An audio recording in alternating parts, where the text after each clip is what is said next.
18h, bienvenue à tous dans ce nouveau flash d'information sur RTI 1. Le vice-président ivoirien a reçu le premier responsable de Mondelez International, leader mondial du chocolat. Ils ont parlé des conditions d'approvisionnement du groupe en cacao sur le marché ivoirien.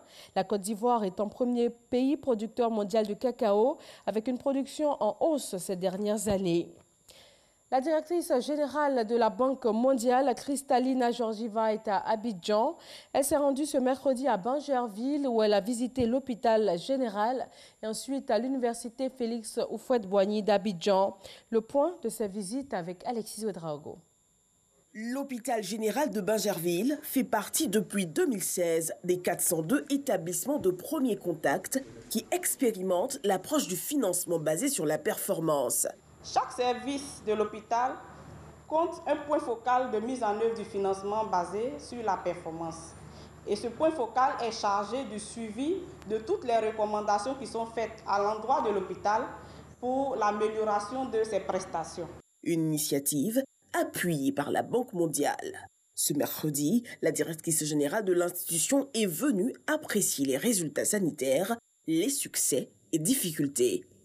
Merci de vous engager fondamentalement auprès de la Côte d'Ivoire pour que la Côte d'Ivoire permette à chaque population d'avoir droit à la vie, ce droit qui est la chose la plus importante.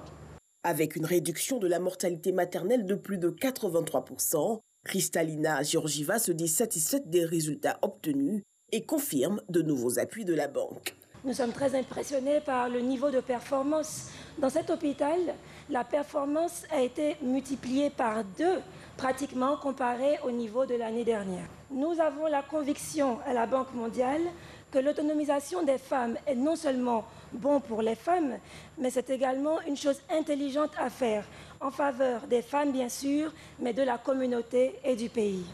Cap sur le pôle d'excellence de l'université Félix Houphouët-Boigny d'Abidjan. Kristalina découvre les locaux, mais surtout le réseau des femmes productrices et agricultrices. C'est un centre qui a pour vocation de nous soutenir dans le processus de recherche-développement.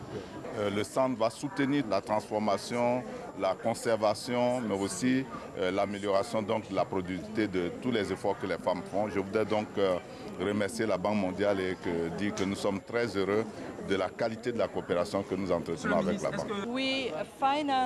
Le montant pour ce centre d'excellence est à 165 millions de dollars américains. On envisage faire plus. Rappelons que la directrice de l'institution est à Abidjan dans le cadre du sommet régional à l'initiative de financement en faveur des femmes entrepreneurs. Elle y prend part aux côtés de Ivanka Trump, conseillère spéciale du président américain. Les travaux de construction du 4e pont d'Abidjan avancent conformément au calendrier établi par le gouvernement ivoirien. Le ministre de l'Équipement et de l'Entretien routier s'est rendu sur le chantier en cours et il rassure quant à l'indemnisation des populations précédemment installées sur les emprises du pont. 3000 personnes ont déjà été indemnisées et l'opération se poursuit. Au Soudan, l'ex-président Omar el-Béchir a été transféré hier mardi dans une prison du nord de Khartoum. Aucune annonce officielle pour l'instant, mais l'opposition demande que l'ex-président resté 30 ans au pouvoir soit jugé. Son incarcération ouvre la voie à un transfert vers la CPI, car l'ancien chef d'État est sous le coup de 2 mandats d'arrêt pour crimes contre l'humanité et crimes pour génocide commis au Darfour, d'après la répression d'un soulèvement en 2003 qui aurait fait près de 300 000 morts. En République démocratique du Congo, un bateau de liaison a fait naufrage dans la nuit d'hier. Le nombre de passagers à bord de la pirogue en bois motorisé reste inconnu, mais les rescapés indiquent qu'elle était très surchargée. Pour l'heure, seuls 3 corps auraient été repêchés, ainsi qu'une trentaine de rescapés retrouvés. Le chef de l'État a promis une enquête pour identifier et sanctionner les responsables, une annonce qui essuie de nombreuses critiques, notamment de l'opposition, d'autant que ces drames sont récurrents sur le lac Kivu. Le président français Emmanuel Macron a annoncé vouloir rebâtir la cathédrale Notre-Dame de Paris en 5 années. Mais les dégâts sont considérables. Les 2 tiers de la toiture ont été détruits par les flammes. La flèche de l'édifice n'existe plus et une partie de la voûte s'est effondrée.